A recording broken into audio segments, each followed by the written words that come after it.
فريني قب بك بولتي ويتجه فريني إذا سجلت ما في أكف دقوده gaafa bultii isaa ammoo intala waggaa 19 soqata deemee intala waggaa 10 isiin ka gubattu kushiina arabaa keessatti gaafa isiin dhuftu mana isiin biyyatti ijaaratte harmallaa biraa keessa jira galte yantiya yoo milkaa'uu duniyaattis akhirattis gaddalachuutu barbaadan keessaahuu ijoollee durbaa mee uma shari'aan jette jala haa deemnu wallahi rabbiin shari'aatan annumiin mee uma rabbiin jedhe jala haa deemnu miidhagina ofiillee bar eeggachuun numa danda'ama akkuma rabbiin uu jedhe sanitti jiraachuu mee yaanni kenna haa ta'u mee himmaa qabaadha kaayyoo qabaadha ilmaan akkamii dhala jedhaati uf gaafadhaame billaahi alayka dubartoota wanni ani jechuun dubartoota jennuu fi dhalootatu dubartootaan du'a dhalootatu dubartootaan ka'a gaafa dubartoonni yaanni isii ilma akkamii dhalchee oromoodhaa bakka buusa ilma akkamiitiin addunyaa tanarratti gartee ummata muslimaa tanaa bakka buusa gaafan andeeme ilmi kiyya na duuba maaliin maqaa isaa yaamam namni tana yaadu jira garuu dhiifama naa godha akkamitti dhiira qalbii hannaa kuni kun meekaappii bifa 90 laaqachuu malee waan tana himmaa teessanii miti himmaan teessan tana haa taatume numa tartii bar rakfaal dhugaallee isinii himuuf yeroo ammaa kana wallahi yeroo ammaa kana dhiironni just dhiisaniiran warra bakka sheeppii minaamana waan diddibatanii lallaaqatanii bocolatan kana jala deemu namni enjoy ma itti godha adamo macaawashaa nambara maraa dhufaa darbaan hungalu carraa kenna alhamdulillah haala nuti uf goone immoo rabbiin illee tolchee nurraa baasu jira tigale ijoollee teena tabiyya arabaa hin deeminaa jedheen shari'aan lakkiin deemnaa jedhanii walii galanii sheekaa fi beekaallee walii galee hin baasin alatti oofi kuno akka shunkurtiitti kaan gorra'anii kaan ittaran kaan fooqirraa darban kaan garaan nu gubataasi si galee yoo danda'in hin fuudhinii jetteen shari'aan yoo fuute immoo horadhuu jetteen faashina ta'ee inumaa dhalaa fuudhaniitiin hin biyya arabaa ergatan ajaba barna ajaa'iba በጣም ነው የሚገርመኝ ወላሂ ሀዳባም ሀ ያርገቱ እረከተ ጀና ኡዝሪ ከናፊ yotetel sunilleen intaatu laakiin garummo kajaarsi ergatu kana ho mee maal jedhaniin tan amma shari'aan nu godhe moo qalbiiteennatu nu godhe ergachuun bichaa miti yor tawfiiti achitti ergate intala nikaahan wararraa fuudhe alatti ergateeti astaa'ee immoo shari'aan na hayyame jedhee lammaffaatti cinaa galaa bar kana ajaa'ibu isiin achi keessa akka gartee oyiteen ibiddarraa koyxutti daifa isii xuruurattee jiraatti fi galee inni dammoo waan isiin achi as ergituun taasii waliin fataa jedhee furraa jiraata maaluma rabbitti himuu deemame namni kun amma na ajaa'iba wallahi maaluma mee shari'a matam akka inni rabbitti maaluma akka inni rabbitti himachuu deemuun na ajaa'iba bara akka shari'aan jettetti by the way jechuu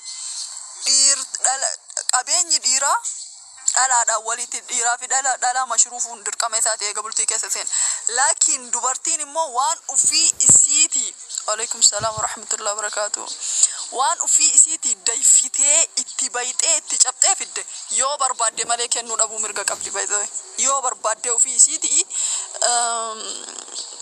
kennuu dhabuu mirga qabdi abbaa manaa isii sanirratti erguu dhabuu mirga qabdi erguullee mirga qabdi kanarratti yoo ati birriin irratti erginsi hiikaa sadiinitti sirraa maalii godha akkas ta'a akkana ta'a isiin ka gubattu kushiina arabaa keessatti gaafa isiin dhuftu mana isiin biyyatti ijaaratte harmallaa biraa keessa jira galte gaafa isiin biyya sanii galtu jechuu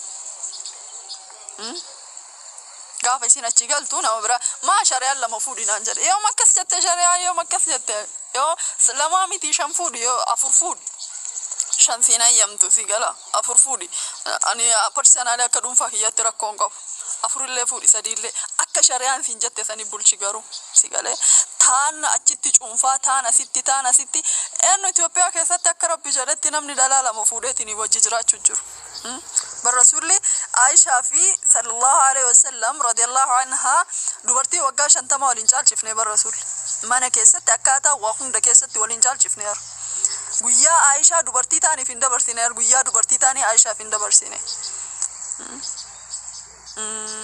akki rabbi jedhe akki biraa akki nuti itti fayyadamnu akka biraa mee akkuma isin itti shari'aan daliila godhattanii gartee dhalaa taan maraachitanii taanii tartanii taan maraatanii taanii taranii jannata itti seenan kana numa laalla nulleen haqa rabbi biraani qabnaa miire numa laalla rabbi rahmata nu haa godhu alaa kulli haalitti dubartoonni mee abbaatuuf mara jettee mala baafadha. Mala baafadha ufii keessanii jechuudha. Ufii keessaniif ta'a, sammuu keessaniif ta'a. Sammuu keessanirra invest godha. Waa qaraa, waa baradha. Fuuldura kiyya akkamitti deemaa laala. Pilaana baafadha. Yaa ikhwaani fillah, dibannaan jireenya namaan ta'u, meekaappiin jireenya namaan ta'u, qodaalleen jireenya namaan ta'u. Wanni jireenya namaa ta'u haala amala. Wanni jireenya namaa ta'u naamusa. Wanni jireenya namaa ta'u adaba qabaachuu. Wanni jireenya namaa ta'u ho'a namatti jiru tana ufitti gadi qabaniitiin ufitti gadi qabanii jiraachuun Rabbiin waan ajaa'ibaa gara jireenya keetiitii fiduu deema. Ilma namaa kana hin miidhin yoo namni si miidhelleen anilleen isa miidhe jetteetiniin wanni hin jedhin. Mee hunda isii Rabbitti dhiisa. Ammoo yaanni keessan irra caalaani please become library mother for your children. Please, I beg you. Wallahi sinin karadha. Haadha library ta'a ilmaan keessaniif. Ni dandahama haadha library ta'a ilmaan keessaniif. Haadha library ta'a. Ka gartee Qur'aana illee sirraa qara'u. Ka barnoota addunyaa qara'u. Ka barnoota addunyaa ka akhlaaqa gaarii siiraa Rasuula sallallahu alaihi wasallam sirraa baratu tahiifatiin ilmaan sitti dhufu deemtu kanaaf jechuudha.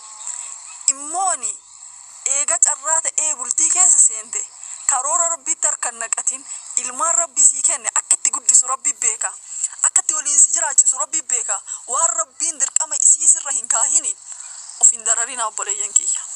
Waan Rabbi dirqama isii sirran kenne Rabbiin ilmaan takka eega dhalatte akka itti jiraachisu wallahi billahi Rabbiin mixii lafarra jirtu allaatti gartee gooloo isii ganama qullaa baateeti galgala guuttattee galti. Rasuuli sallallahu alaihi wasallam osoo dhuguma akka Rabbi fedhu san irratti irkoo Rabbiraa ka qabaatan taate akka allaatti qallabu kana isinii qallabaa jedhe Rabbiin subhanallah. Akka itti jiraachisu ilmee uume tana akka itti bakka itti godhu Rabbumatu beeka. Sinigalee maloonni hedduun baayoloojikaaliidhaan namni baratee itti fayyadamu hedduu jira. Saniif baradha, saniif fayyadama. Dhayxaniitiin waan afaan gartanii birrii 200 birrii 5,000 marfeen isin kaahattan. Kaansariin 600 namni garaa kee keessaa baasuu hin dandeenye obboleettiitii yagama jireenya keetiin dhufin. Yeroo ammaa kanatti keessaa suni dhaamsa kiyya. Warra bultiitti hin seenin. Dubartoota warra bultiitti hin seenin. Warra poosipiilii fayyadamtan jechuudha. Poosipiilii. Na dhaggeeffadhaa sirriitti. Poosipiilii jechuun hin beektan isinillee. Poosipiilii yoo jedhu namni hin beekne hin jiru. Poosipiilii jechuun bicha namni hin beekne hin jiru sarchi godhaati wanni jedha yookiin kiniinii akka nulfoofne guyyaa 3 sa'aatii 72 keessatti ijoolleen durbaa liqimsitu. Yeroo ammaa kana obviously ta'ee namni hedduu liqimsu jechuudha. Awwalan kiniiniin suni kan uumamteef isin himaanii fudhatina oo barbaadan.